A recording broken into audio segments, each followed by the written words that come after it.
প্ৰসাদ ৰাভাৰ আজি 56 সংখ্যক তিথি আৰু এই তিথিৰ বা এই দিনটোক অসমবাসী ৰাইজে ৰাভা দিৱস হিচাপে পালন কৰে।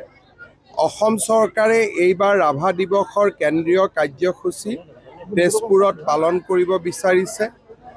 তেজপুৰত আহি বিষ্ণু ৰাভাৰ সমাধি ক্ষেত্ৰত থিয় হৈ তেখেতৰ প্ৰতি শ্ৰদ্ধা জনাবলৈ পাই মই নিজকে ধন্য মানিছোঁ।